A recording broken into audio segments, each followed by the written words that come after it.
Hey, what's up, traders? Mike here with the watch list video for, can you believe it, Thursday already, and can you believe it, June already, June 1st, tomorrow.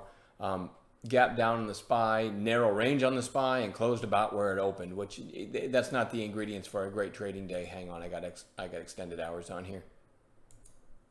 So you can see what it did. Gap down, sold off, little cup and handle, hit the top, hit the high of day, and then sold off again. Not a great day trading environment. I do want to show this though.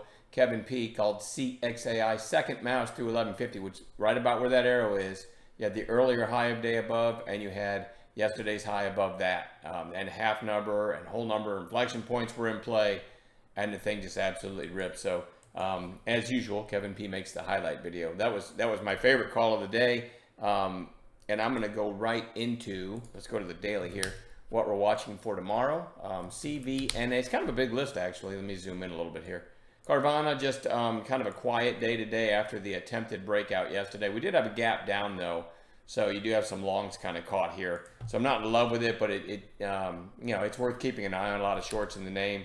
W, which is Wayfair, topped out today at 41.38. Again, back here you had a high of 41.75. So potential catalyst there and there if it gets going. LWLG. Quiet inside day. I like this through 750 tomorrow with it topping out today at 751 and yesterday's high 815. BIGC, a little extra volume today, kind of an interesting chart. It popped back here not that long ago, right, and topped out around 850. Today topped out right around 8, so that one's kind of interesting, maybe through 8 tomorrow. LMND, Lemonade, topped out right around 18, maybe through that tomorrow. MVLA, you had a nice kind of pop here, and it's sort of flagging. I'm not in love with this one. I just happened to notice it. I'm not even sure how I found it, just clicking around.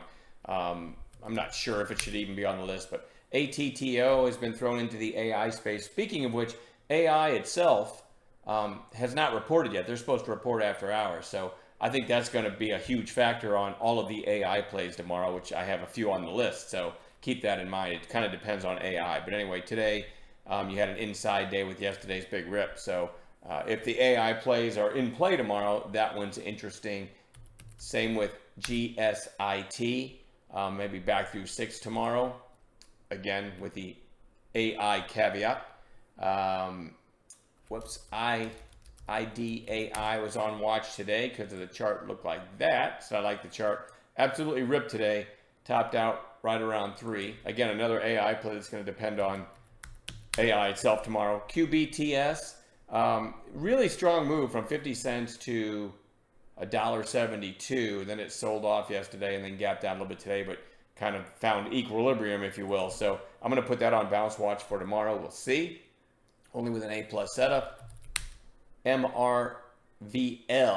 Hang on, I meant to type, this is kind of funny. MRVL is on my list, but I meant to type MRVI, which had big volume today and a pretty strong midday rip on chatter of a potential buyout. So I don't love trading on that, but we'll see if it gets any kind of A+ setup tomorrow. BIG, I got some potential bounce plays tomorrow. These are going to be some ugly charts, but might have snapback bounces in them. BIG is one. I mean, just as recently as February, this was almost 20 bucks and now it's 5. So that goes on bounce watch. Ulta on bounce watch, pretty beaten up. That's ULTA, PLCA. A lot of retailers just getting killed. Have you noticed that? This one too, PLCE. And MRVL was a strong chip play that absolutely ripped 3 sessions ago, then gapped up. Now you've got 2 red days on declining volume. I'm just going to put that on bounce watch for tomorrow. We will watch that whole sector as well. And let me just show you for one more thing, Victoria's Secret has just been straight down here. And if you just go back as early as February, this was over 46. It closed at 20.42 today and then reported earnings in after hours. And as I'm talking to you, it's trading at 17.50-ish. So this could be a potential gap down bounce play tomorrow. We'll see. But I don't have it on the watch list. I'm just mentioning it in the video. Maybe someone in the chat will have it on watch. And then if you see an A+ setup tomorrow, you can let us know. All right, I'm done babbling. We'll see everybody in the chat room in the morning.